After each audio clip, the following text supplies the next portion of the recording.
बिस्मिल्लाहिर्रहमानिर्रहीम। अस्सलामु अलैकुम वरहमतुल्लाह। अरब उर्दू टीवी में आपको खुश आमदीद कहता हूँ। सऊदी वज़ारत दाखिला की जानिब से एक बयान सामने आया है जिसमें कहा गया है कि पिछले एक हफ़्ते के दौरान रमज़ानुल मुबारक के महीने में 13,265 गैर मुल्कियों को गिरफ़्तार किया गया।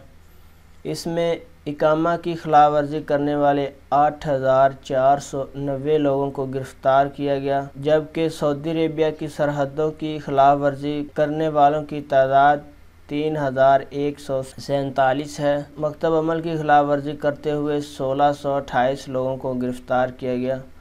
377 लोग जो सऊदी अरेबिया की हदूद में दाखिल होने की कोशिश कर रहे थे। इसमें 39% इथोपियन हैं, 39% यमनी शामिल हैं, जबकि 22% बाकी जिनसिया के लोग जो सऊदी अरेबिया में काम करते हैं वो हैं। ये एक हफ्ते में 13,265 गैर मुल्कियों को गिरफ़्तार किया गया था, जिसमें इकामा, मकतब अमल और सरहदों की खिलाफ वर्जी करने वाले गैर मुल्की गिरफ़्तार हुए। वीडियो देखने का बहुत बहुत शुक्रिया। अस्सलामु अलैकुम वरहमतुल्लाह।